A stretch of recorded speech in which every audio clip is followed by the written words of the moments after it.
Ok, mesdames, messieurs, bonsoir, bonsoir et bienvenue à cette conversation du samedi euh, 13 août 2022. Je suis le docteur Abdelaziz Chari. Je veux faire juste quelques remarques sur l'actualité internationale et nationale au Cameroun, afin d'attirer l'attention de ceux qui me suivent le plus régulièrement, en sorte que les uns et les autres, n'est-ce pas, soient mis au courant de certaines situations qui fragilisent, n'est-ce pas, la paix à travers le monde.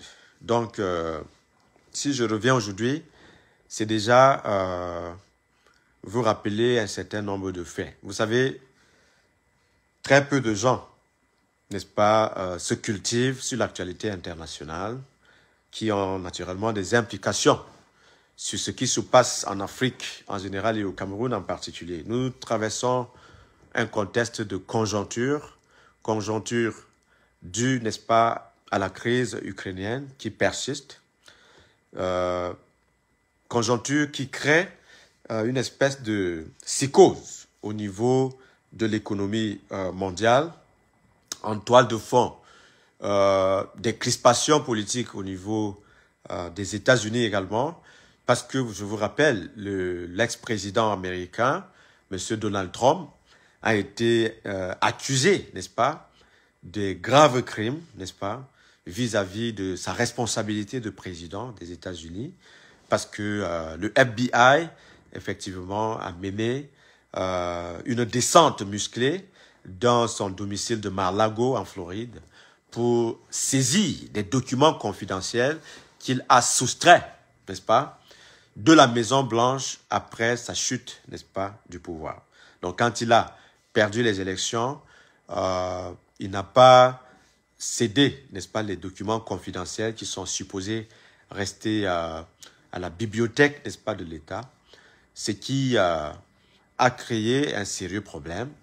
Et le juge fédéral a été obligé de signer une descente, n'est-ce pas, du FBI pour saisir ces documents. Et lorsqu'on a saisi ces documents, on a découvert des documents confidentiels sensibles du point de vue de la sécurité des États-Unis, ainsi que de certains documents classés top secret, ce qui éventuellement va créer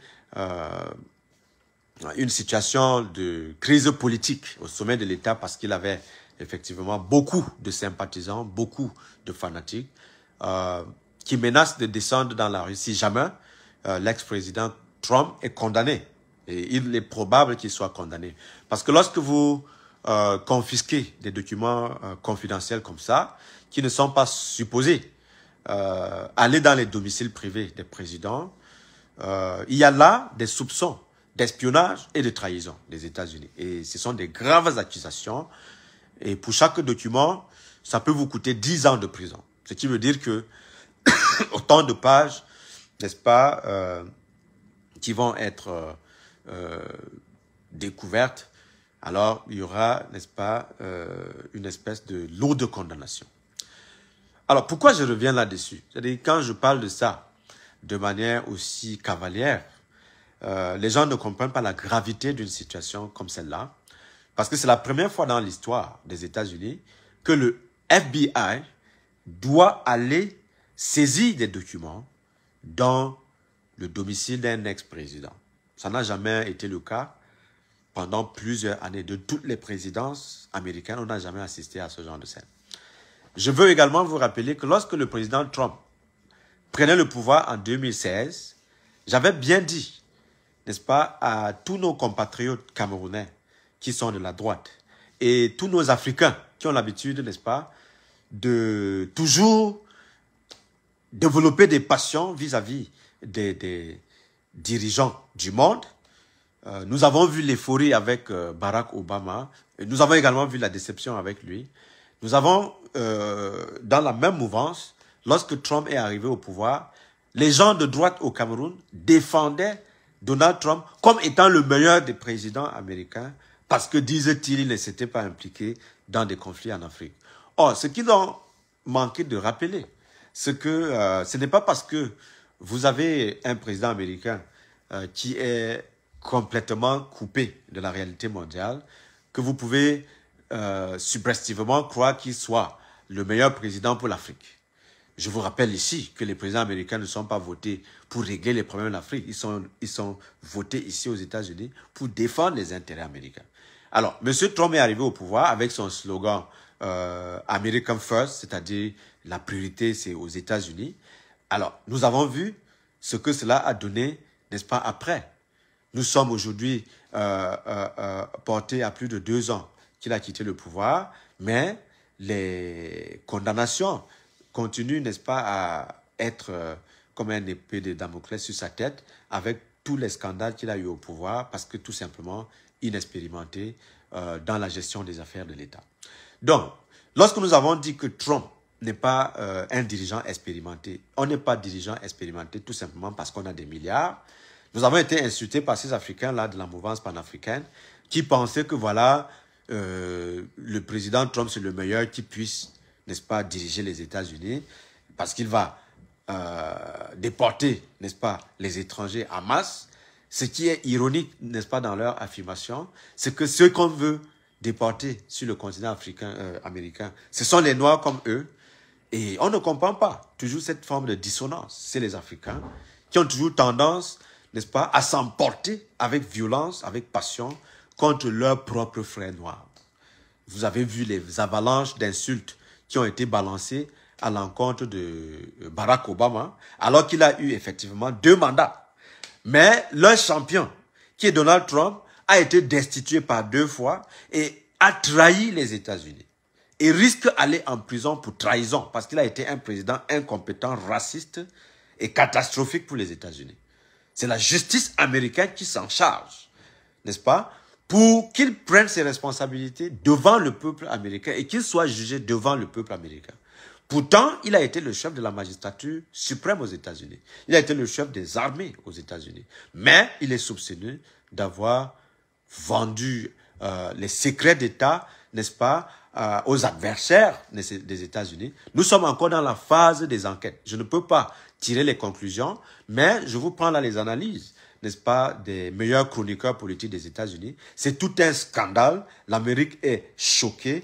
Les gens sont révoltés, que ce soit de son camp comme du camp démocrate. Il y a beaucoup de passion dans la suite, n'est-ce pas, de l'échec, n'est-ce pas, de Donald Trump.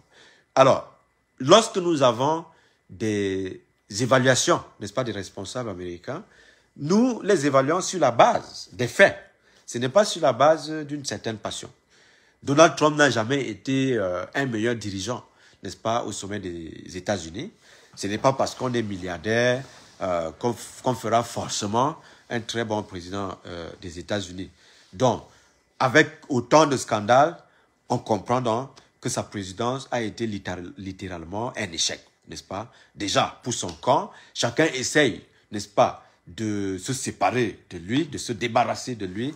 Et les élections de la mi-mandat arrivent, les républicains sont dans la panique parce qu'avec un tel gros scandale, ils se demandent comment ils vont pouvoir s'en sortir alors qu'ils ont été fidèles à l'aveugle pour Donald Trump.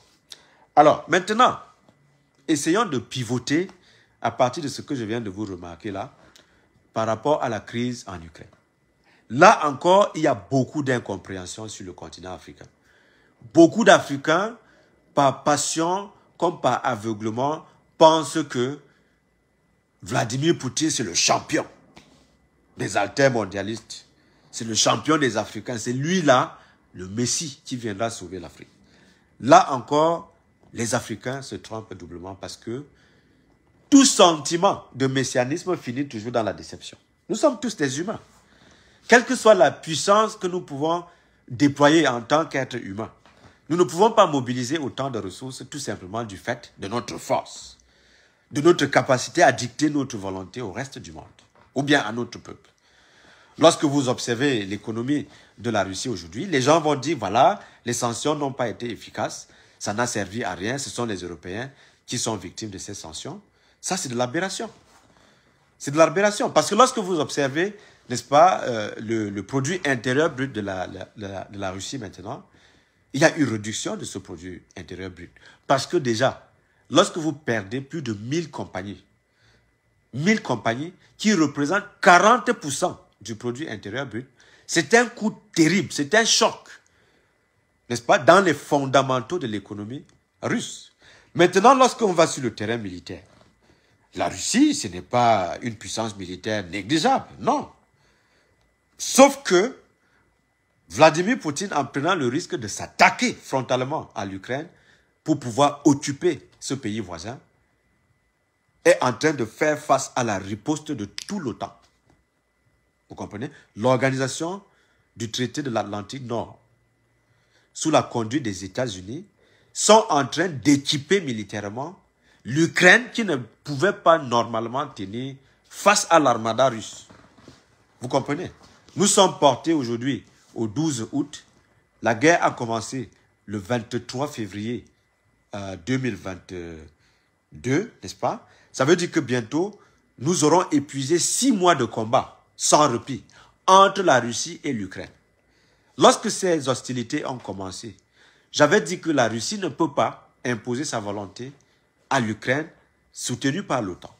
J'ai été copieusement insulté par ces analystes quelconques qui ont toujours l'émotion, qui nous vendent, n'est-ce pas, comme de l'analyse. Alors que sur le plan de la pertinence et de la rigueur scientifique, tout ce qu'ils racontent, c'est de l'émotion. Alors maintenant, lorsqu'on regarde les rapports de force sur le terrain, pour une Ukraine qui était supposée être complètement détruite par la Russie après 6 mois de combat, on est bien surpris que les armes que les États-Unis ont pu fournir à l'Ukraine soient capables de frapper l'île du Crimée. Vous comprenez?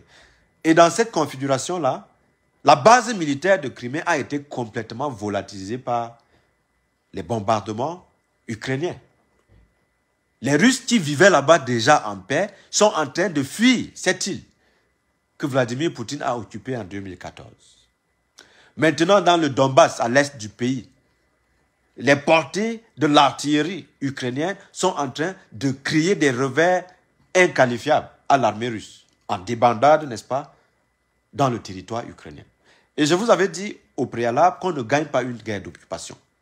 Quelle que soit la puissance de feu que vous disposez, à un moment donné, il faudrait pacifier le pays, il faudrait occuper les territoires. Et c'est en ce moment que vous allez faire face à l'insurrection populaire sous forme de résistance. Et c'est exactement ce qui est en train de se passer en Ukraine. On a bien l'impression aujourd'hui que l'Ukraine gagne, n'est-ce pas, en férocité dans la résistance, avec, n'est-ce pas, la capacité de frapper dans les lignes arrière de la défense, n'est-ce pas, russe, dans le territoire ukrainien. Les Russes ne peuvent pas accuser les Ukrainiens de les avoir attaqués dans leur pays, puisqu'ils ont occupé une bonne partie de l'État ukrainien.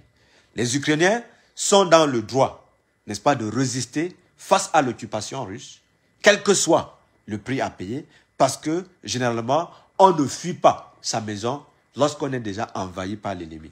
Ça, c'est une analyse purement géostratégique. Maintenant, les Africains, qui sont souvent présentés comme des champions indépendantistes en Afrique, veulent retirer ce même sentiment au président Zelensky, qu'il présente comme un comédien.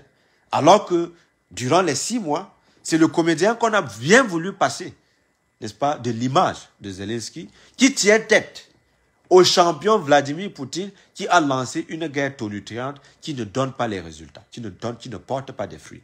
Parce que ce qui est sûr dans le long terme, c'est que l'économie russe va avoir un coup terrible sur le plan, n'est-ce pas, de ses investissements, sur le plan, n'est-ce pas, de sa projection sur la scène internationale, parce que l'isolation face au bloc de l'Ouest sera tellement exacerbée que les ingénieurs russes, les entrepreneurs russes, les intellectuels russes seront obligés de fuir le pays. Et une fois qu'ils ont fui le pays, c'est l'économie de tout ce pays-là qui va s'effondrer. Ça, c'est logiquement une projection purement scientifique, dépouillée de tout sentimentalisme. Oui, aujourd'hui, l'armée, ce n'est pas seulement l'artillerie. Ce n'est pas seulement les bombardements intempestifs.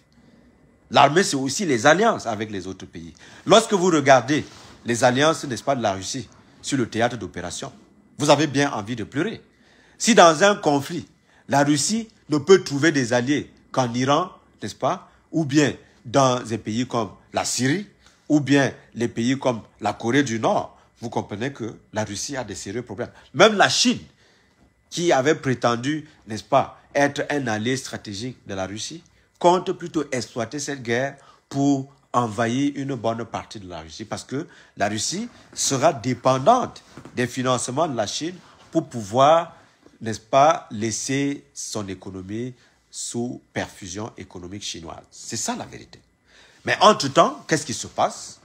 Le prix du pétrole du côté américain est en train de baisser, parce que nous sommes portés à une baisse, n'est-ce pas, cumulée de plus de 50 semaines sur le sol américain. Et les Européens ont encore des difficultés, mais sont prêts à accepter le sacrifice qu'ils doivent, n'est-ce pas, faire pour avoir leur autonomie du gaz et du pétrole russe. Parce que, je vous rappelle, que la Russie exporte 40% de son gaz et de son pétrole vers l'Europe. Or, les Européens, ils ont de l'argent. C'est un marché important. Je peux dire que l'Europe, n'est-ce pas, et la Russie vivent dans une relation de codépendance, n'est-ce pas? Ce qui est important aujourd'hui, c'est de constater que la Russie, n'est-ce pas, sans l'Europe, c'est un sérieux problème. De la même façon, l'Europe sans la Russie, c'est aussi un sérieux problème. Mais quand ils sont face à la menace, n'est-ce pas, de Poutine, qui veut imposer sa volonté dans ses pays voisins avec les armes, alors les Européens se sentent, n'est-ce pas, en insécurité et trouvent qu'ils doivent faire preuve de solidarité pour tenir face, n'est-ce pas, à la menace russe. Donc, les gens vont me dire, voilà, si la Russie avait installé des bases militaires en Mexique, est-ce que les États-Unis seraient restés tranquilles? Ça, c'est à la Russie de répondre à cette question. Ce n'est pas à moi, n'est-ce pas, de rentrer dans ce genre de quiproquo, puisque dans le domaine des relations internationales, on ne peut pas envahir un pays souverain. Les États-Unis n'ont pas envahi le Mexique pour qu'on dise que c'est monté, c'est descendu. Non. Il y a le Venezuela à côté. Les États-Unis n'ont pas envoyé les soldats occuper le Venezuela. Il y a le Cuba. Fidel Castro a tenu tête aux États-Unis pendant plusieurs années. Les Américains n'ont pas décidé d'aller prendre le Cuba parce qu'ils avaient peur que les Russes s'installent là-bas pour représenter une menace pour le sol américain. Donc, je veux tout simplement dire ici que lorsqu'on parle des grandes puissances avec les armes nucléaires, ce n'est plus du sentimentalisme. Je peux bien comprendre les frustrations en Afrique. Mais il n'est pas de mon ressort de jouer au sentimentalisme. Quand vous essayez de présenter les faits, n'est-ce pas, tels qu'elles se présentent, les souverainistes indépendantistes africains qui se réclament du courant panafricaniste, je ne sais pas ce que ça veut dire, viennent sur la toile vous insulter que vous êtes devenu un vendu, vous êtes devenu un nègre de maison, vous soutenez les intérêts coloniaux, vous soutenez les puissances internationales qui exploitent l'Afrique. Ben, ce sont des arguments farfelus qui n'ont pratiquement aucun sens. Parce que nous savons qu'en Afrique, nos dirigeants détournent les fonds publics au pouvoir, une fois quand ils arrivent au pouvoir. Et quand ils détournent ces fonds publics, où est-ce qu'ils gardent de cet argent? Ils gardent cet argent en Europe, en Occident. Alors, comment vous pouvez donc accuser des Occidentaux chez qui vos dirigeants viennent garder de l'argent volé dans vos pays? Ça, c'est un sérieux problème. Quand nous voyons des Africains qui vont se jeter à la mer Méditerranée, ils fuient la misère en Afrique. Et qui a créé ces misères-là? Ce sont nos dirigeants. Parce qu'ils ont accepté des mauvais arrangements pour se maintenir au pouvoir. Lorsqu'ils vont au Fonds monétaire international et à la Banque mondiale, qui les envoie là-bas, ce ne sont pas les Africains. Ce sont leurs arrangements tout simplement parce qu'ils sont incapables d'investir dans des secteurs économiques qui peuvent, n'est-ce pas, booster la capacité de production pour donner une embellie économique qui donne la possibilité à faire des recrutements massifs, à renforcer l'emploi et à former des étudiants dans les grandes universités pour lancer les recherches qui puissent, n'est-ce pas, favoriser l'innovation et jeter les jalons d'un développement conséquent. Je vous rappelle que dans les années 82, le Cameroun était un pays en voie de développement. Alors, 40 ans plus tard, nous sommes un pays très endetté et très pauvre. Ce n'est pas moi qui dis, ce sont les statistiques. Alors, quand on regarde la dette cumulée du Cameroun, c'est 12 000 milliards. Et lorsqu'on regarde les détournements des fonds publics en 22 ans, c'est 8 500 milliards. Alors, imaginez ce que 8 500 milliards injectés dans l'économie du Cameroun aujourd'hui, ça peut représenter comme sacrifice pour le développement. Imaginez si nous avions investi les 12 000 milliards dans des projets structurants capables de relancer la machine économique du Cameroun, nous serions très loin. Dans le même temps, regardez des pays comme l'Égypte. El-Sisi a pris le pouvoir il y a 7 ans, je crois en 2014, mais il a créé une nouvelle capitale en Égypte. Il a fait des autoroutes, il a créé plus de 1000 entreprises. Je dis 1000 entreprises. Vous comprenez? Pourtant, il n'a que fait 7 ans. 7 ans. Dans un contexte fragile. Parce qu'il y a eu la révolution là-bas et c'était très grave. Mais nous avons un pays qui a un président depuis 40 ans, qui est en train de péricliter, qui est en train de souffrir dans la pauvreté. Nous avons des contradictions incroyables au Cameroun. Malheureusement, lorsque les intellectuels interviennent pour essayer d'analyser les causes de cette déstructuration de notre économie, afin de donner des projections, afin de donner des recommandations qui orientent la politique gouvernementale vers des sacrifices beaucoup plus responsables, des sacrifices beaucoup plus nationalistes, souverainistes. On en vient plutôt à diviser les Camerounais en petits bantoustans, c'est-à-dire les ethnies. Lorsque je passe ici, n'est-ce pas, dans ce direct, pour vous parler des problèmes du Cameroun, les gens ne vont pas chercher à comprendre qu'est-ce que ce compatriote est en train de véhiculer comme message. Qu'est-ce qu'il ambitionne, qu'est-ce qu'il projette comme futur pour notre pays. Quels sont les éléments d'analyse que nous pouvons exploiter pour pouvoir sortir de l'impasse socio-économique, n'est-ce pas, au Cameroun. Nous sommes dans l'imbroglio au Cameroun, nous sommes embourbés dans les problèmes. La crise anglophone est là, elle n'a pas été soldée. La crise sociale, elle est là. Les partis politiques continuent à faire des revendications. La crise économique continue, n'est-ce pas, de martyriser les Camerounais. Et qu'est-ce qu'on voit sur la place publique? Les décrets des ministres pour interdire des produits cosmétiques au Cameroun. Alors que le même ministre de la Santé, nous l'avons vu danser avec des champagnes durant la crise du Covid-19. Ce n'était pas sa priorité, n'est-ce pas, de comprendre que les Camerounais doivent être pris en charge durant la pandémie du Covid-19. Vous comprenez? Qu'est-ce que c'est que la priorité au Cameroun? Interdire des produits qui rentrent, n'est-ce pas, dans notre pays? N'est-ce pas? Alors que, dans le même pays, on a écrit sur les boîtes de cigarettes le danger que cela représente pour la santé. On n'a pas interdit les cigarettes d'entrer au Cameroun. La brasserie, c'est la seule usine au Cameroun. Et le Cameroun est parmi les plus grands consommateurs d'alcool dans le monde entier. Qu'est-ce que la santé publique, le ministère de la Santé publique fait en ce sens? Rien du tout. Le ministère de la Santé publique n'a aucune remarque sur le degré d'intoxication des Camerounais. Or, un peuple sous ne peut pas travailler. Vous voyez les Camerounais au bar à 10 heures. Mais, dans les mêmes bistrots à 10 heures, ils sont dans les réseaux sociaux pour insulter les gens, tout le monde. Pour se plaindre de tout le monde.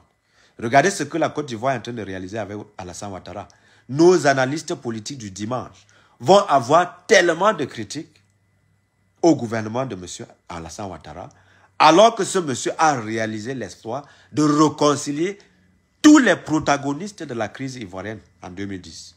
Que ce soit Laurent Gbagbo, que ce soit Konan Bédié, ils se sont retrouvés. Et Laurent Gbagbo a eu l'amnistie générale, où il sera, n'est-ce pas, réintégré dans, n'est-ce pas, ses bénéfices d'ancien président, avec tous les honneurs que cela accompagne.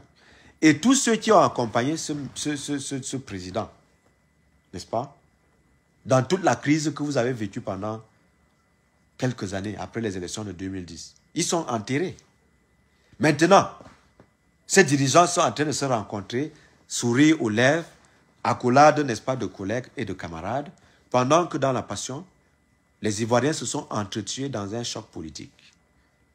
C'est ce que nous voulons prévenir au Cameroun. Nous disons que oui, nous avons parcouru 4 décennies de navigation à vue, parce qu'il s'agit de ça. Je ne peux pas entièrement dire que, voilà, on n'a rien fait durant les 40 ans. On a beaucoup fait durant les 40 ans. Je dis bien, beaucoup fait, parce que je suis honnête. On a créé des universités qu'on n'a pas équipées. Ça, je peux reconnaître cela. Nos universités ne sont pas équipées.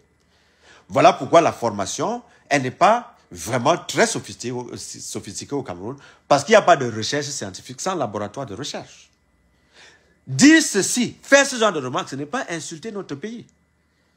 Lorsque nous vivons de l'extérieur, nous bénéficions des avantages dans les milieux de recherche scientifique. Nous gagnons de l'expertise dans ces milieux. Et nous déplorons la faiblesse d'investissement de la part du gouvernement camerounais dans le domaine de la recherche scientifique. On ne peut pas aspirer à devenir un pays important lorsqu'on néglige l'éducation. Vous avez vu la grève des enseignants. Est-ce que la solution a été trouvée au problème des enseignants au Cameroun? La réponse est non. Mais en Côte d'Ivoire, un médecin touche 750 000. Au Cameroun, il touche 250 000. Vous comprenez?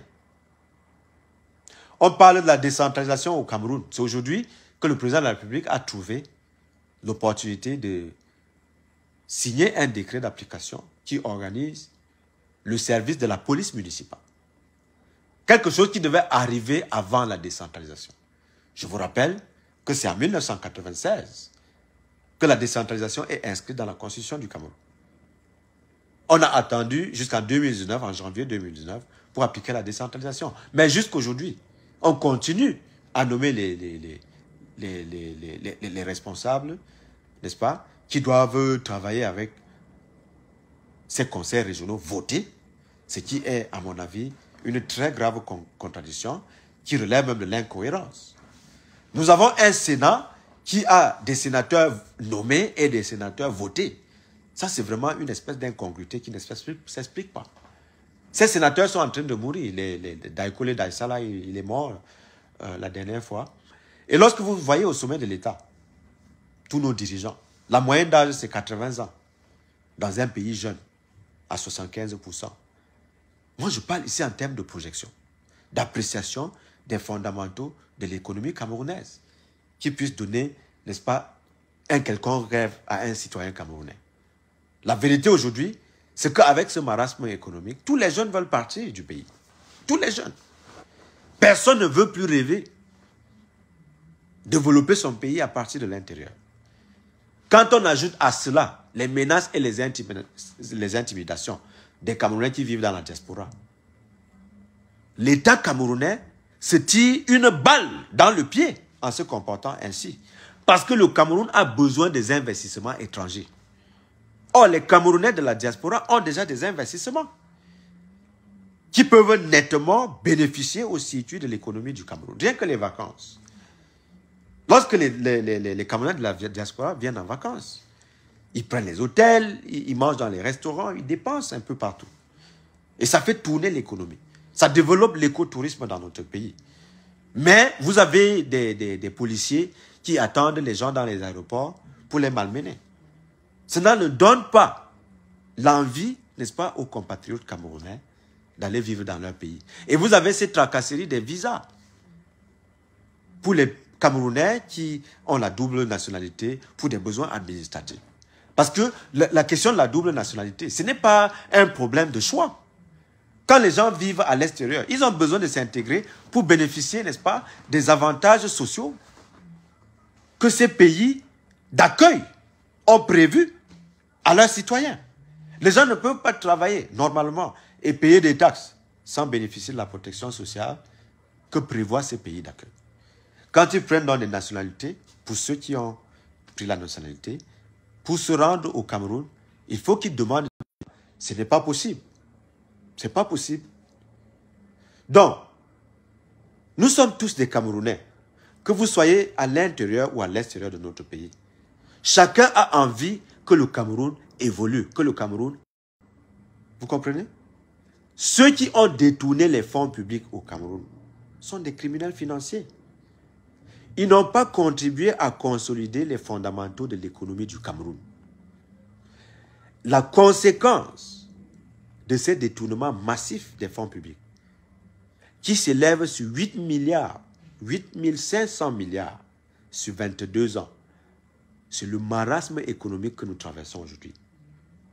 Avec cet argent, imaginez ce que cela représente dans le secteur de l'agriculture, par exemple. Si on injecte 8 500 milliards, n'est-ce pas, au niveau des investissements nationaux, dans des projets comme les plans quinquennaux que le président Amadou Ahidjo avait lancés au Cameroun. Vous imaginez la situation du Cameroun dans 10 ans en termes de productivité? Les gens sont dans les débats oisifs, des débats qui n'ont pas de sens sur le franc CFA. Ce n'est pas la monnaie d'un pays, n'est-ce pas, qui crée le produit intérieur brut. Quand même, un pays ne peut pas compter économiquement si sa balance commerciale est déficitaire. La balance commerciale du Cameroun est déficitaire. Nous importons du blé ukrainien et russe. Voilà pourquoi il y a la pénurie de ces produits à cause de la guerre en Ukraine. Pourtant, nous pouvons cultiver des tubercules au Cameroun. Les ignames, du manioc, n'est-ce pas? Des patates douces peuvent être utilisées pour créer la farine qu'on peut utiliser et faire du pain avec. N'est-ce pas? Le Cameroun a 475 000 km².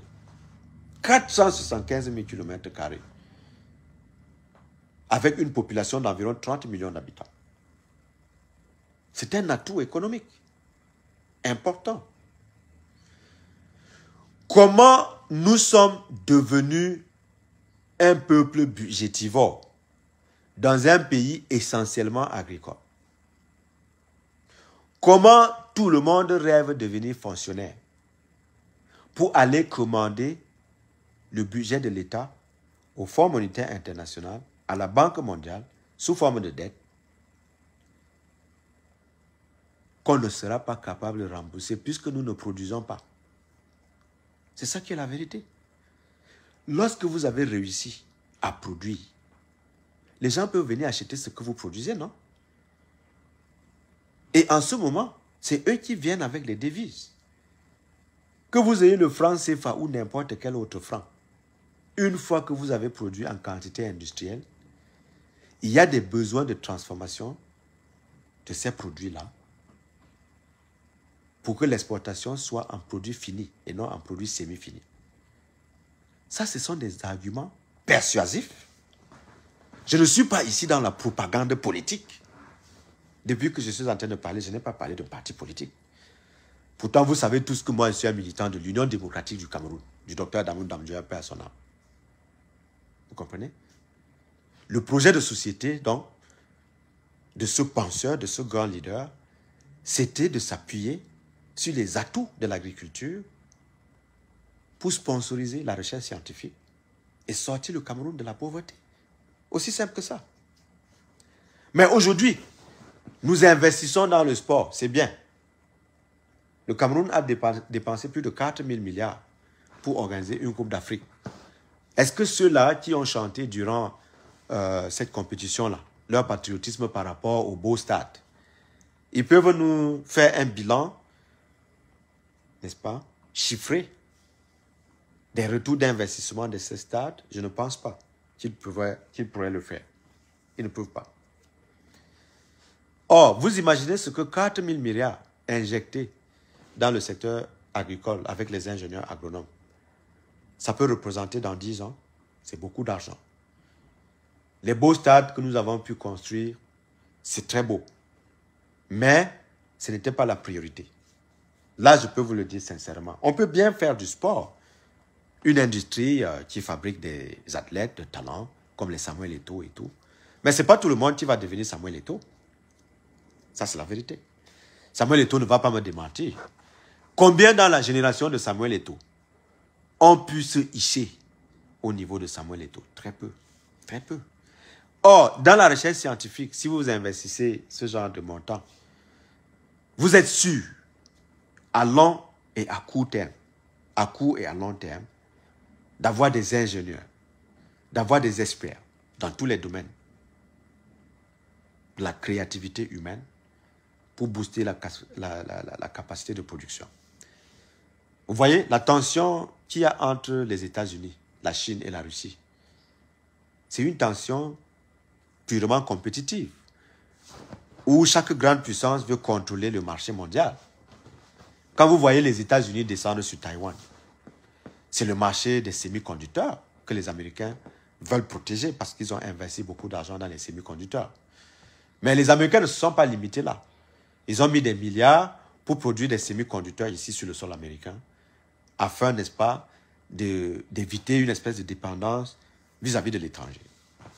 La Russie également est dans le même combat, sauf que la Russie a commis des erreurs sur le plan stratégique en attaquant frontalement l'Ukraine dans l'espoir de faire peur aux anciens pays soviétiques comme la Suède et la Finlande. Vladimir Poutine s'est plutôt transformé en champion défenseur de l'OTAN, puisque la Suède et la Finlande ont rejoint automatiquement l'OTAN, sans que Poutine n'ait des mesures de rétorsion comme il avait prévu au début. Il avait bien dit que ceux qui vont oser rentrer dans l'OTAN, il va les attaquer. Jusqu'ici, il n'a pas attaqué la Suède ni la Finlande. Alors, tout ce que je viens de vous expliquer là, ce sont des faits, c'est la réalité. Je ne suis pas en train de lire dans un livre. La guerre du gaz là, elle a commencé en Géorgie, n'est-ce pas, pour se déporter en Syrie. N'est-ce pas, en 2008. Et bien avant cela, on est passé à la guerre d'Afghanistan, à la guerre d'Irak, n'est-ce pas, à la guerre en Libye. Ça, c'est des points chauds où il y a du pétrole. Et les Occidentaux, je vais vous le dire aujourd'hui, ils ne se battent pas dans ces champs pétrolifères parce qu'il manque du pétrole. Les États-Unis ont des réserves du pétrole qui peuvent, n'est-ce pas, durer 23 ans d'approvisionnement sans avoir des difficultés. La preuve, quand Poutine a commencé à faire le chantage aux alliés américains en Europe, les Américains ont envoyé du gaz et du pétrole en Europe. C'est maintenant les Américains qui vendent du pétrole en Europe sur le marché européen. Les Européens ont manqué simplement des réservoirs pour recevoir des quantités stockables pour pouvoir, n'est-ce pas, tenir au prochain hiver. Et comme ça, ne pas céder au chantage de Vladimir Poutine sur le plan géostratégique. Voilà la vérité. Au lieu que les Africains profitent de cette embellie qui force les Européens de revenir vers l'Afrique, signer des contrats gagnant-gagnant avec nous. Nous sommes là à chanter, nous aimons Poutine, nous aimons Poutine. Vous aimez Poutine avec la bouche? Qu'est-ce que vous allez apporter à Poutine? Poutine a besoin des soldats. Même les Nord-Coréens ont proposé de lui donner 100 000 soldats. Sauf que des soldats nord-coréens qui ne sont pas habitués, n'est-ce pas, au combat dans des terrains agraires, comme c'est le cas des Ukrainiens. Je vous rappelle que les Ukrainiens sont des planteurs. Et on ne s'amuse pas avec des planteurs parce qu'ils sont physiquement très forts et déterminés.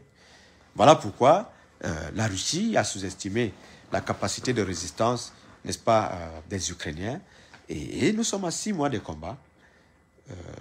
Une guerre qui ne tend pas à finir. Si jamais Vladimir Poutine a la volonté d'imposer, n'est-ce pas, son occupation aux Ukrainiens. Ils sont prêts à résister et à mourir. Et ils meurent en quantité astronomique.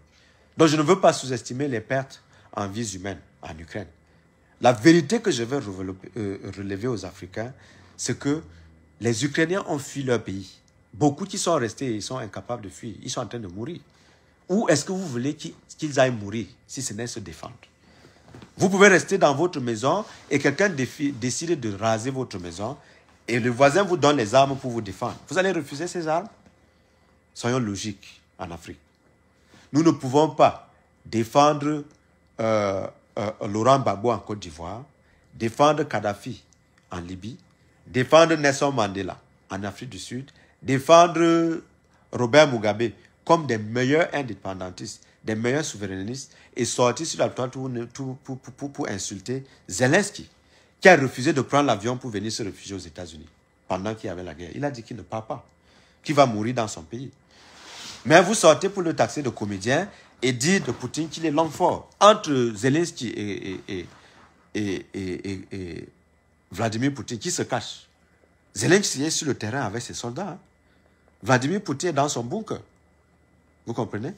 Donc, le revers pour l'armée russe, ce sont des pertes énormes en vies humaines, des pertes énormes en matériel et une menace sur l'économie russe par rapport aux sanctions économiques. C'est ça la vérité. Vous pouvez ne pas être d'accord avec moi, dire tout ce que vous aimez dire dans l'émotion, c'est tout à fait normal. Mais moi, je suis froid dans mes analyses. Je fais des projections, j'utilise des statistiques, je prends des renseignements, je suis au courant de l'actualité. Et lorsque je me prononce publiquement, c'est pour vous donner une analyse qui soit basée sur les faits. Pas une analyse qui soit simplement destinée à faire la propagande des États-Unis. Ce n'est pas ce que je fais. Donc, il y a des gens qui pensent que la Russie viendrait en guerre contre les États-Unis. Ils vont entendre longtemps. Il y a des gens qui pensent que la Chine peut faire la guerre avec les États-Unis. C'est faux. Si la Chine pouvait faire la guerre avec les États-Unis, pourquoi ils n'ont pas empêché Nancy Pelosi, qui est la présidente du Congrès, de rentrer à Taïwan alors qu'ils avaient dit qu'ils pouvaient bombarder son avion? Vous comprenez qu'il y a du bluff dans les conflits diplomatiques, mais quand on a l'armada américaine face à soi, il faut bien réfléchir avant de chercher à intimider les Américains. Est-ce que ça veut dire que les Américains ne sont pas vulnérables? Non, les Américains sont vulnérables. Les Américains sont vulnérables parce qu'ils ont perdu la guerre au Vietnam. Je vous avais dit tout à l'heure qu'on ne gagne pas une guerre d'occupation. Est-ce que je vous ai caché que les États-Unis ont perdu la guerre au Vietnam? Non. Les gens viendront vous dire que oh, ils parlent seulement en bien des États-Unis. Je dis que je condamne toutes les guerres, en commençant par celles que les États-Unis ont menées. En Afghanistan, en Irak, en Libye, un peu partout. Je condamne cela. Mais les États-Unis, c'est quand même une puissance nucléaire. Ce sont ces pays-là qui ont le droit de veto au Conseil de sécurité. Pour dire que lorsque les Africains s'agitent comme les altermondialistes, qu'ils retiennent qu'au niveau du Conseil de sécurité, il y a 5 géants. Les États-Unis, l'Angleterre, la France, la Chine et la Russie. Voilà les 5 membres permanents du Conseil de sécurité. Pour dire que la Russie qui est en train de faire la guerre là, compte sur son veto au Conseil de sécurité pour se protéger contre les sanctions. Si vous voulez suivre Vladimir Poutine, le risque que vous allez subir, ce sont les sanctions économiques du bloc occidental, chez qui vous allez demander de l'argent au Fonds monétaire et à la Banque mondiale. Ce n'est pas moi qui envoie vos présidents là-bas. Je vous dis simplement la vérité. Poutine n'a pas encore établi une banque qui ait la capacité du Fonds monétaire international, la Banque mondiale, pour que vous vous dirigez là-bas pour prêter de l'argent. Et la Chine fait ce qu'on appelle le predatory lending. Ça veut dire quoi? Ça veut dire que la Chine vous donne des dettes et quand elle vient réclamer son argent, si vous n'avez pas cet argent-là, la Chine va occuper votre pays. C'est ce qui s'est passé en Zambie. N'est-ce pas? Où ils ont sacrifié une bonne partie du territoire à cause des dettes. C'est ce que vous voulez au Cameroun? Non. Alors, quand on vous dit ça, les Jean-Paul Pougala, ils vont sortir vous pomper des tests qui n'ont pas de référence et qui n'ont pratiquement aucun sens. Tout simplement parce qu'ils veulent agiter le chéchia du populisme et vous donner l'impression qu'ils sont tellement des souverainistes africains qui se battent pour sauver l'Afrique alors qu'ils vivent en Europe. Ça, c'est la folie. Ça, c'est... Si quelqu'un aime vraiment la Russie, qu'il se déplace et qu'il aille vivre là-bas. Moi, je peux vous dire que j'aime les États-Unis. parce que je vis aux États-Unis. Vous comprenez? Je ne suis pas en Russie. Je ne peux même pas aller vivre là-bas. Je ne suis pas en Chine. Je ne peux pas aller vivre en Chine. Je ne parle pas chinois. Je ne parle pas russe. Mais je parle l'anglais américain. Donc, naturellement, parce que j'ai vécu ici pendant 16 ans, je suis plus enclin à écouter la politique américaine parce que déjà, il y a la démocratie ici. Vous avez déjà entendu qu'on a pris un président chinois pour juger au tribunal? Non. Vous avez déjà entendu que un président russe, il a été jugé parce qu'il a vendu les secrets d'État? Non. Mais les États-Unis sont en train de juger Donald Trump. Vous voyez la différence? Hein? Un citoyen français a giflé Macron, on ne l'a pas tué. Si c'était en Russie ou bien en Chine, on devait laisser les autres là. Et là encore, quand vous parlez de vos ingénieurs, allez en Chine, allez en Russie. Est-ce que vous avez des Africains qui se sont intégrés là-bas, qui peuvent se marier là-bas et vivre longtemps là-bas et prendre la nationalité? C'est très rare.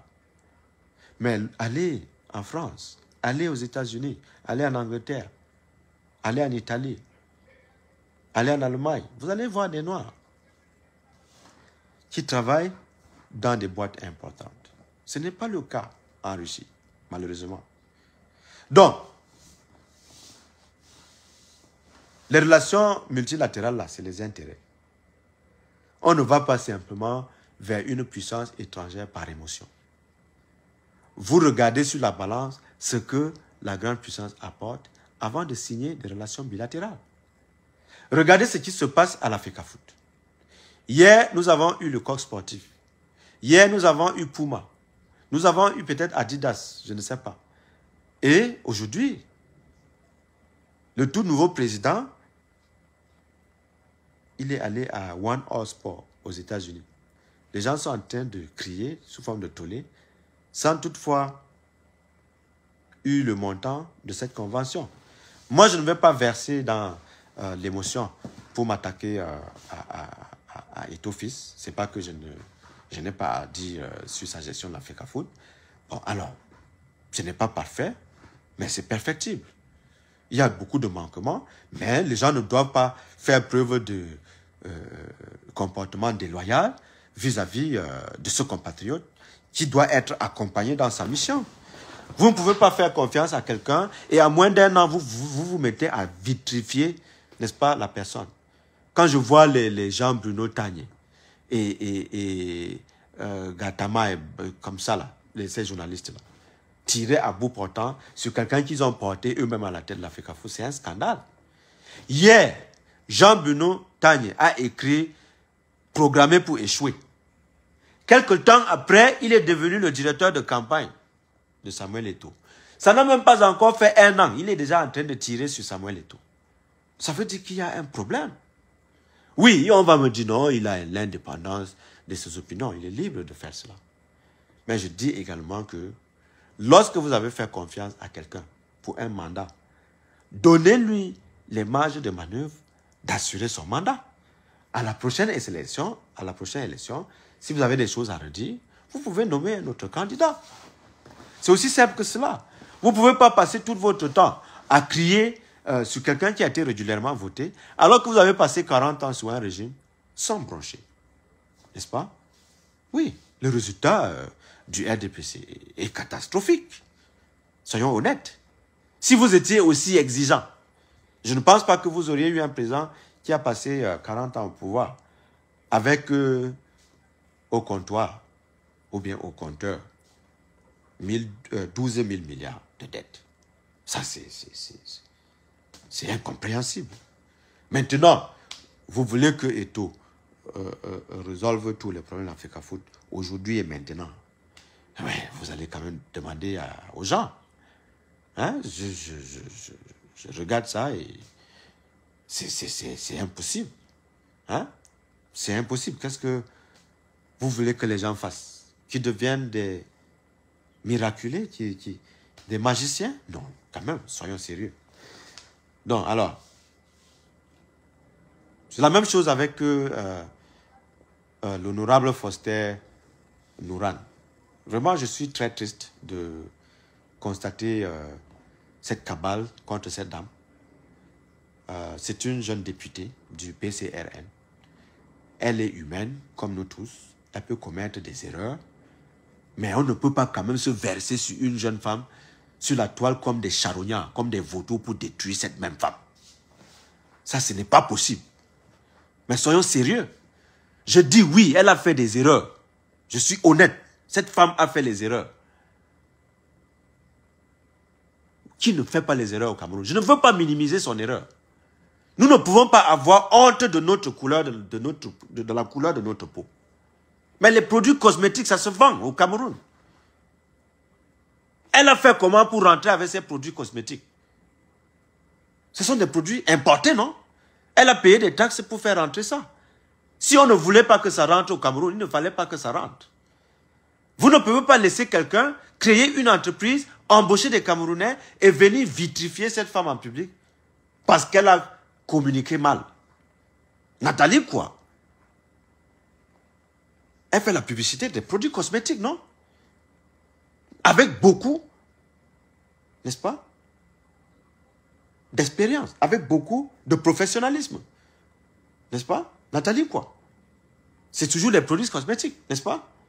Ce n'est pas parce que l'autre est député, n'est-ce pas, qu'elle ne peut pas avoir la liberté d'entreprendre dans notre pays. Ce n'est pas quand même ça. Je ne suis pas là en train de défendre l'honorable Nourane Foster. Non. Je suis en train de dire que la société camerounaise est injuste. C'est une société du 2 poids, 2 mesures. Vous comprenez? Le ministre du Sport est allé inaugurer, n'est-ce pas, un salon de coiffure. Ça n'a pas choqué les Camerounais. N'est-ce pas? Les gens boivent l'alcool à l'abus. La seule industrie qui tourne à plein régime au Cameroun, ce sont les brasseries. Le ministère de la Santé ne dit rien là-dessus. Parce qu'il faut saouler les Camerounais, les rendre bêtes pour pouvoir mieux les manipuler. N'est-ce pas? On vole les enfants dans les hôpitaux. Il n'y a jamais d'enquête. Vous comprenez? Les gens se taisent. Les gens ne parlent pas. Quand on prend la peine de dénoncer ces problèmes en public, on devient une cible à abattre. Et quels sont les charognards qui sont après nous? Des voyous qui ne sont pas allés à l'école. Qui ne peuvent pas tenir un discours cohérent sur l'avenir de notre pays. Mais lorsqu'ils trouvent quelqu'un qui a pris de la peine de s'instruire, de s'informer et d'orienter l'opinion publique vers le beau, le vrai, le juste, il faut venir le calomnier, le diffamer, le jeter à la vindicte populaire. Moi, je ne suis pas cette catégorie de Camerounais, malheureusement. On ne m'intimide pas. On ne me persécute pas. Et là, j'ai un petit message pour ma communauté Bamoun au Cameroun. Ce n'est pas parce que je suis Bamoun que les médiocres parmi nous, au sein de la communauté Bamoun, vont se permettre de tout faire sur la place publique parce que c'est moi. Je ne peux pas me laisser faire. Je ne vais pas me laisser faire. Et je vais me battre. Et quand je me bats, c'est très dangereux. Je ne me bats pas pour les faux trucs. Je me bats pour une cause juste. La cause juste pour laquelle je me bats, c'est la justice sociale au Cameroun.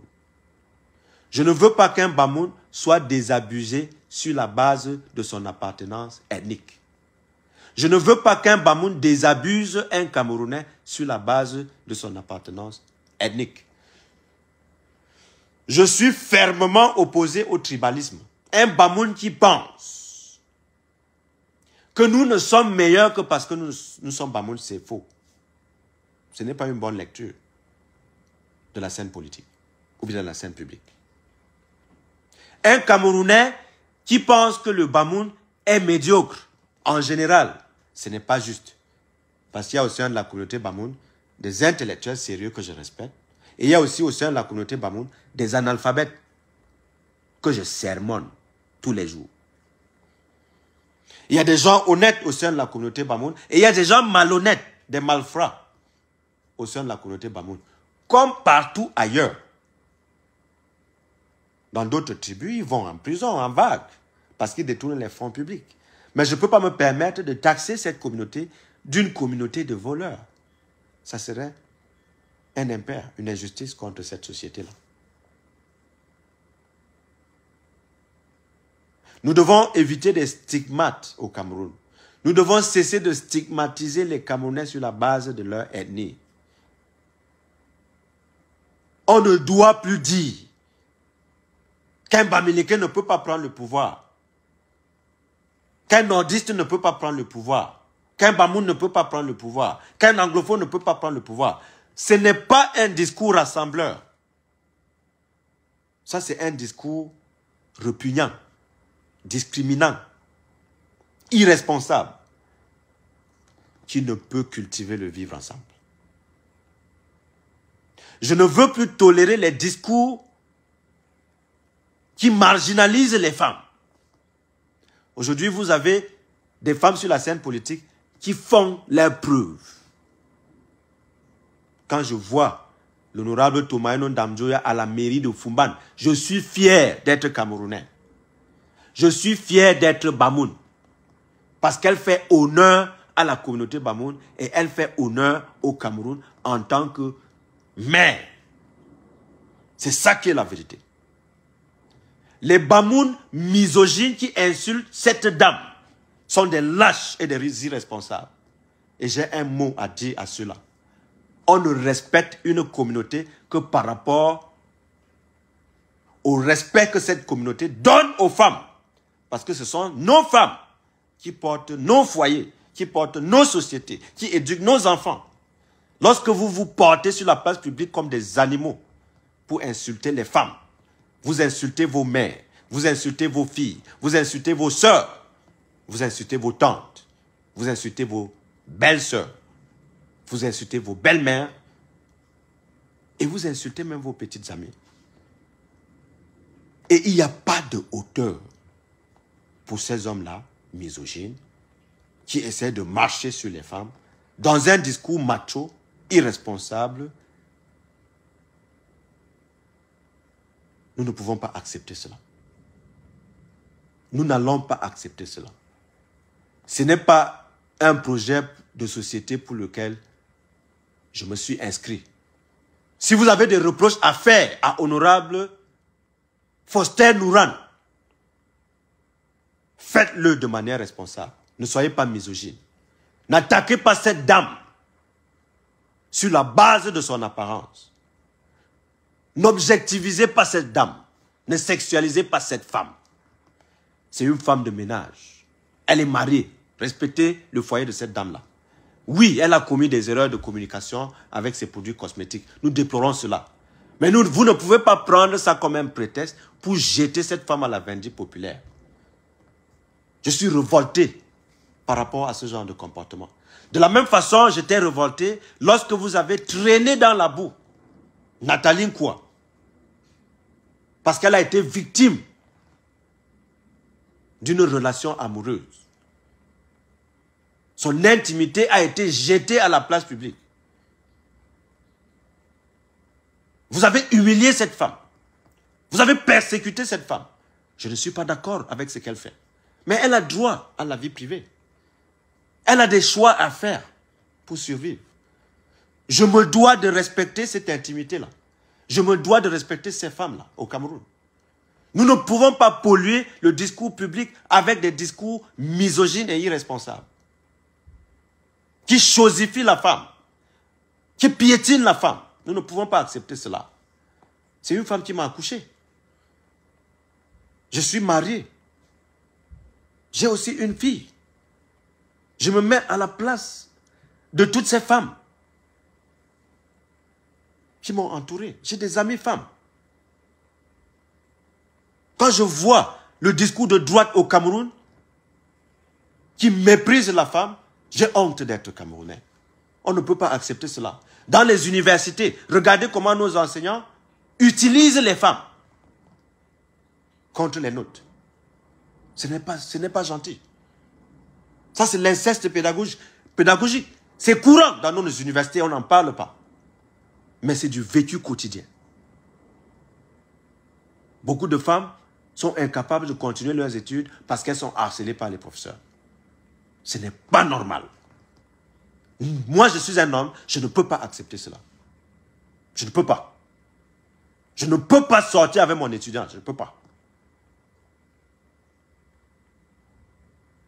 Oui, parce que ça, c'est du harcèlement sexuel. Quand vous avez plus de pouvoir sur votre élève ou bien votre étudiante, pendant qu'elle fait cours avec vous, vous n'avez pas le droit de coucher avec elle. Même si elle cède à votre charme, vous n'avez pas le droit, tant que vous êtes son enseignant, de coucher avec elle. La balance du pouvoir est déséquilibrée en votre faveur parce que vous allez faire du chantage à cette femme. On ne peut plus continuer à accepter cela.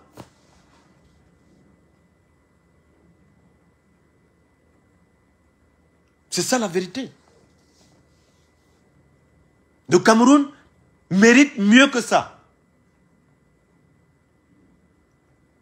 Nous n'avons pas besoin de violence publique sur la scène publique. Le débat public, ce n'est pas un purgatoire où les gens viennent exposer leurs frustrations. Si vous avez des frustrations personnelles dans votre vie, c'est normal, tout le monde a des frustrations. J'ai des frustrations. Mais il ne faut pas aller dans un débat public pour étaler votre frustration. Ce que je ne tolère pas, c'est que dans un débat d'idées, quelqu'un sorte de son trou pour insulter mes parents, pour me traîner dans la boue et s'attendre à ce que je lui jette des fleurs. Je ne suis pas un hypocrite. Moi, j'ai un discours musclé et ferme. Lorsque je rencontre des vadrouilles, des gens de très peu de responsabilité qui viennent sur la place publique pour insulter, pour dénigrer, pour calomnier, pour diffamer. Je ne suis pas d'accord avec ça. Lorsque je croise cela, je réponds en toute sincérité avec des mots très durs. Parce qu'il faut être ferme face à l'adversité. Il ne faut pas reculer devant l'adversité. Ne regardez pas ce que les gens font, ce que les gens disent. Ils racontent les histoires. Ce qui vous intéresse, c'est votre conscience. Nous avons une révolution à mener. Et la révolution, elle est d'abord morale, dans les mentalités. Et elle réussit à travers l'éducation. Et qui mieux qu'un éducateur peut mener une révolution? Vous n'avez pas besoin de vous cloisonner dans vos amphithéâtres pour parler des théories qui ne se comprennent pas dans la rue. Vous avez la responsabilité de donner un discours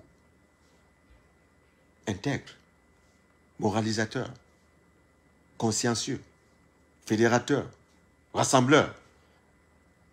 C'est ce dont nous avons besoin au Cameroun si on ne veut pas plonger dans la guerre civile. À toute l'armée camerounaise, vous faites beaucoup de sacrifices. Nous louons cela. Vous le faites pour faire honneur au drapeau national. Vous le faites par patriotisme. Vous mourrez au front, loin de vos familles. Je ne peux pas me permettre d'insulter votre sacrifice. Ça serait très malhonnête de ma part. Mais ce que nous déplorons, ce sont les éléments incontrôlés dans vos rangs qui commettent des bévues pour salir votre travail, pour salir votre sacrifice.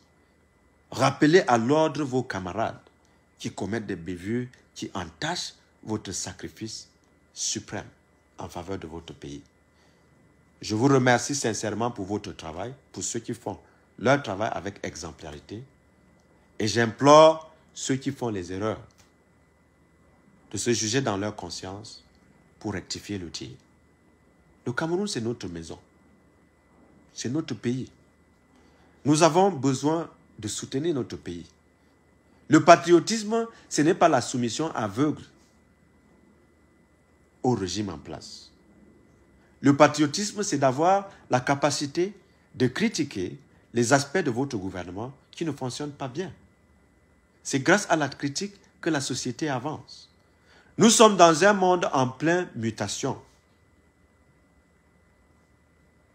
C'est-à-dire invité à changer, avec beaucoup de défis. Nous sommes à l'époque de l'intelligence artificielle.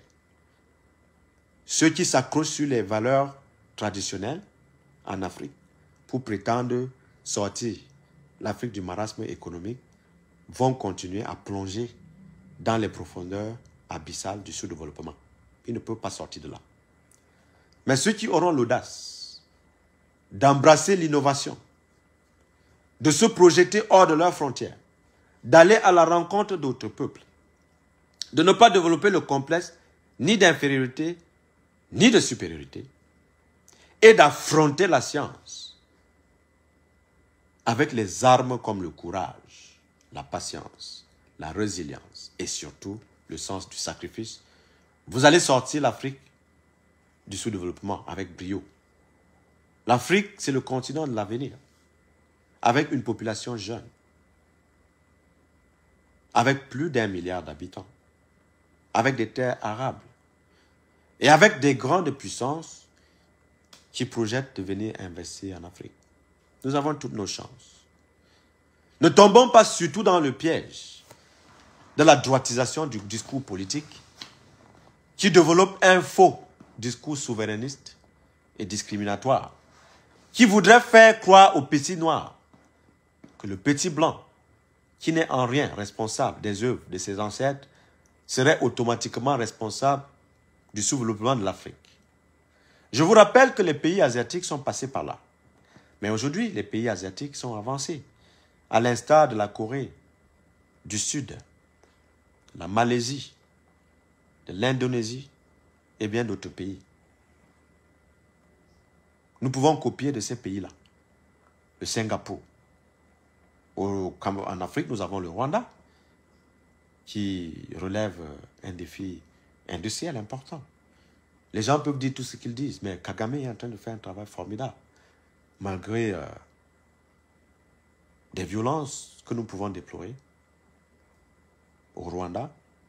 Quand on le compare à ses pairs, autant pour moi, on constate bien qu'il a un bilan intéressant. Est-ce qu'il y a des choses à dire dans la manière de gérer le Rwanda? Bien sûr, il y a toujours beaucoup de choses à dire. Mais est-ce qu'il a réussi? Bien entendu. Lorsque vous allez au Sénégal avec le président Macky Sall, il a réalisé l'exploit de pacifier la Casamance parce qu'il a signé un traité de paix avec les Casamanciens. Une affaire que les gens ne pouvaient pas rêver être possible. L'Éthiopie aussi a engagé des négociations avec les rebelles du Tigré. Qu'est-ce que le Cameroun attend pour lancer de vraies négociations avec les anglophones du pays? Nous implorons de nos voeux qu'il y ait un dialogue national vrai et sincère, qui soit capable de réconcilier tous les Camerounais de tous les bords. Que les Camerounais de la diaspora soient capables de revenir dans leur pays, investir pour faciliter l'entrée de notre pays dans l'émergence. Les pouvoirs publics doivent comprendre qu'à un moment donné, le changement s'impose à nous, même si nous ne sommes pas confortables avec le changement. D'une manière ou d'une autre, nous sommes obligés de partir. Hier, dans les années 90, nous étions des petits-enfants. Portés à l'an 2022, nous avons aujourd'hui la quarantaine. C'est l'âge de la maturité. Le discours que je vous tiens n'est pas l'émanation d'une prétention intellectuelle. C'est tout simplement l'expression d'une conviction politique. C'est ça la vérité. Je ne suis pas dans la prétention. Je vous parle ici de mes convictions, d'une vision du monde qui écarte la méchanceté, la jalousie, la haine, la discrimination tribale, la discrimination religieuse, la discrimination idéologique. Que vous soyez du MRC, du RDPC, du SDF, de l'UNDP, de n'importe quelle formation politique, je ne vois pas comment nous ne pouvons pas avoir des plateformes où nous pouvons nous asseoir et discuter de l'avenir de notre pays en toute sérénité et en toute sécurité. Qu'est-ce que ces pays où les gens sont balancés en Kundengi? Tout simplement sur la base de leur opinion. Alors qu'on vous dit que nous avons une espèce d'indépendance de la justice dans notre pays. Quel est ce pays où des gens qui détournent des fonds publics à hauteur des milliards sont libérés sans condition, alors que des gens qui se sont simplement exprimés sur la marche du pays, qui ont eu l'intention de marcher, croupissent dans les prisons après une condamnation de 7 ans. Ce n'est pas ce Cameroun qui va donner la sérénité à chaque Camerounais. Aux dirigeants camerounais qui nous écoutent aujourd'hui, le discours que je vous tiens, c'est le discours de tous les intellectuels camerounais qui vous entourent et qui ont peur de s'exprimer. Comme le disait Aimé Césaire, je suis la bouche de ceux qui n'ont point de bouche. Vous comprenez? Ce que je vous dis là, c'est dans les bouches de chaque intellectuel camerounais ostracisé. Ils se sont condamnés malgré eux dans un profil de carriériste. Parce qu'il y a derrière leur carrière une histoire de survie. Je suis conscient de cela. Ce que je déplore de la part de mes compatriotes camerounais qui ont envie d'un emploi décent. Ceux qui n'assument pas leurs responsabilités. Ils nous traitent d'antipatriotes parce que nous disons la vérité au gouvernement. Nous sommes en situation périleuse au Cameroun. Parce qu'il y a des individus comme ça qui donnent l'impression de soutenir le gouvernement alors qu'en réalité, ils ne sont pas d'accord avec le gouvernement. Le danger dans cette posture, c'est leur hypocrisie. Parce que le jour où le régime peut tomber, ils seront les premiers dans la rue à manifester leur joie. Alors que hier, ils étaient tous des suppôts du régime. Nous demandons donc à ces compatriotes-là que lorsque vous êtes suffisamment confortable dans la fonction publique et vous estimez que c'est la seule survie pour vous et que vous ne pouvez pas critiquer l'action du gouvernement, ne venez pas sur la toile pour insulter les Camerounais de notre posture, tout simplement parce que nous disons exactement ce que vous pensez et que vous n'osez pas évoquer en public. N'utilisez pas aussi nos traditions pour nous combattre avec, parce que nous sommes partis de cette tradition-là. Nous sommes l'émanation de cette tradition-là. Nous incarnons cette tradition-là. Nous avons une influence de cette tradition-là. Il est donc par conséquent irresponsable de taxer un intellectuel engagé de détester sa tradition. Non. Ce que nous ne supportons plus dans nos traditions, ce sont des valeurs contraires aux valeurs républicaines. C'est ça notre problème. Lorsque les gens vont comprendre cela, ils auront moins de difficultés. Mais tant qu'ils n'auront pas compris cela, nous allons continuer à insister, à marteler sur les vertus de la République responsable, démocratique, qui donne la possibilité à chaque citoyen de s'exprimer et qui crée la possibilité d'avoir une classe moyenne capable de s'exercer normalement, de voquer librement à leurs occupations, sans qu'il y ait la police ou la gendarmerie ou les militaires qui pourchassent des gens dans les quartiers pour les séquestrer. Ce n'est pas de ce Cameroun que nous allons prospérer. Nous pouvons avoir un autre Cameroun, un Cameroun compétitif, dans le domaine de la science, des sports, de l'économie, ainsi de suite. Mais on ne peut pas arriver à ce statut-là dans la tricherie, dans la corruption, dans les détournements des fonds publics, dans le clientélisme. Mais nous ne devons pas nous décourager. À mes frères Bamoun qui passent le peu de temps qui nous reste à vivre, à venir raconter des histoires sur ma vie privée. La seule vérité que je peux vous dire aujourd'hui, c'est qu'on ne s'engage pas dans un combat si on n'a pas de conviction. Et on ne réussit pas un combat si on n'a pas défini une cause juste pour laquelle on doit se battre. Et on ne peut pas tenir face à l'adversité si on n'a pas de conviction. Quelques égarés au sein de la communauté Bamoun qui ont eu l'habitude de me persécuter sous prétexte qu'ils défendent le roi, la culture Bamoun. Vous perdez votre temps. Parce que déjà, je ne déteste pas votre roi. Je ne déteste pas votre culture. Je veux simplement vous exprimer qu'il y a d'autres valeurs au-delà de ce que vous considérez être le sultanat Bamoun et ses valeurs culturelles. Je veux également vous dire que nous vivons dans un monde en mutation. Que ce que nos ancêtres ont pu faire hier pour s'en sortir, nous ne pouvons plus appliquer les mêmes recettes si nous voulons vraiment nous développer. Et lorsque vous parlez de développement, le développement est d'abord personnel, avant d'être un développement collectif. C'est l'addition des développements personnels qui donne le développement collectif. Il n'y a donc pas de développement s'il n'y a pas des intellectuels au sein d'une communauté. Parce que le développement, il est qualitatif et quantitatif.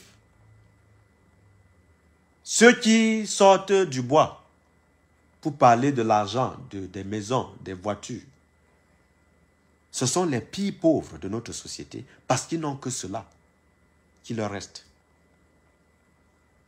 Quand il faut se mettre au-dessus de ces considérations-là pour cogiter sur l'avenir de notre pays, pour préparer les générations futures à une société plus juste, égalitaire, qui protège la sécurité des personnes et des biens. C'est ce discours que moi je tiens chaque jour, en français comme en bamoun, comme en anglais. Et je ne lis pas les discours. Vous avez suivi de bout en bout tout ce que je dis là. Je n'ai pas pris un bout de papier pour faire des notes. C'est pour vous dire que tout ce que je vous dis, c'est l'émanation d'une conviction, d'une vision, d'un projet de société. N'est-ce pas? Que j'ai pu entériner au cours des ans. J'ai 43 ans aujourd'hui. Et j'ai côtoyé des gens qui pensent comme ça. Et c'est devenu une habitude. Je ne suis pas là pour commander la validité. Je ne suis pas là pour pleurer derrière les gens pour qu'ils me respectent. Parce que je me respecte. Mais je ne veux pas permettre aux gens d'insulter ma famille. Mes parents sont très chers pour moi. Tous ceux-là qui vont sortir sur la place publique pour insulter mes parents seront confrontés directement. Et là encore, j'ai un autre message pour l'élite Bamoun surtout. Vous êtes interpellés sur la place publique pour donner votre opinion sur comment nous pouvons faire avancer notre société camerounaise. Ne restez pas dans le maquis alors que vous prétendez être dans le gouvernement pour envoyer des jeunes qui souffrent, qui n'ont pas de perspective, afin qu'ils viennent s'insulter sur la toile avec des intellectuels comme moi. Ils perdent leur temps, ils n'ont pas de conviction. Ils vous suivent dans, n'est-ce pas, des promesses chimériques. Parce que vous faites des promesses que vous ne pouvez pas tenir. Le gouvernement ne vous appartient pas. N'est-ce pas? Si vous êtes fonctionnaire par chance, ce gouvernement ne vous appartient pas. N'allez pas au village faire des promesses aux gens que vous allez leur donner du travail à la fonction publique alors que le gouvernement ne recrute pas. Il n'y a pas de l'argent. C'est du mensonge. Ne dites pas à un tel ou un tel que voilà, comme il est de l'opposition, il ne va jamais travailler dans la fonction publique. Ce n'est pas votre pays. C'est notre pays. C'est le président de la République qui a légalisé le multipartisme. N'est-ce pas? C'est cela qui m'autorise à militer librement dans une formation politique de l'opposition où je peux exprimer librement mes opinions par rapport à la marche de notre pays. C'est parce que je suis dans l'opposition que je critique l'action gouvernementale de manière responsable. Je ne peux pas sortir, tenir un discours insurrectionniste parce que c'est une porte sans issue. Les populations n'ont pas les armes pour se battre. C'est ça qui est la vérité. On ne commande pas le soulèvement populaire. Ce sont des conditions sociologiques qui poussent les gens à se soulever naturellement, sans qu'il y ait des têtes pour demander aux gens de se soulever. Au Sri Lanka, le gouvernement est tombé en un jour. En Algérie, Bouteflika est tombé. Au Burkina, même chose. Au Zimbabwe, même chose. Vous voulez dire qu'il n'y avait pas l'armée là-bas? Donc voilà, en quelque sorte, le discours que je tenais à vous donner aujourd'hui, ce week-end. Ça fait longtemps que je n'ai pas parcouru le fil de l'actualité avec vous. C'est toujours important de vous expliquer tout cela de manière sincère, en sorte que les aventuriers qui viennent sur la toile avec des têtes anonymes pour raconter du n'importe quoi, ce n'est pas de la responsabilité. Moi, je suis le docteur Abdoulaye Lassine Chaye, donc vous me connaissez. Quand je vous dis droit dans les yeux ce que je pense, c'est l'émanation d'une conviction. Ce sont des échanges. Est-ce que vous êtes obligé d'être d'accord avec moi? Non. Durant tout ce discours, est-ce que je vous ai invité de venir militer avec le même parti que moi? Non. Je suis militant de l'UDC par conviction. Si les idées que je développe, ça peut vous intéresser et que vous avez envie d'échanger avec moi, je suis ouvert à la conversation. Mais c'est à vous de décider, n'est-ce pas, de militer pour un parti de votre choix qui est en congruence avec votre conviction. N'est-ce pas?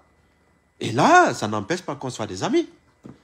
Vous pouvez être mon ami au MRC, il n'y a pas de problème. Au SDF, pas de souci. À l'UNDP, pas de souci. Donc maintenant, quand on se retrouve sur le terrain politique où on essaie d'échanger, je vais vous dire ce que je pense. Et vous allez dire éventuellement ce que vous pensez. Et c'est dans ce consensus-là que nous allons retrouver notre pays, le vivre ensemble. Parce qu'un pays se construit dans le consensus. Or, le préalable à un consensus, c'est le dialogue. Et vous ne dialoguez pas tant que vous êtes dans le même parti. Sinon, c'est le parti unique. Donc, nos amis du RDPC comprennent que quand nous les attaquons, c'est parce qu'ils sont au pouvoir et ils sont en train de dormir. Hein? Quand ils s'énervent, qu'ils répondent avec les arguments d'intellectuels, qui n'ensauvagent pas la scène publique. Voilà, c'est donc ce que je tenais à vous dire. Merci donc de votre aimable attention. C'était le docteur Abdoulaye Lassine Chaye. Bonne soirée.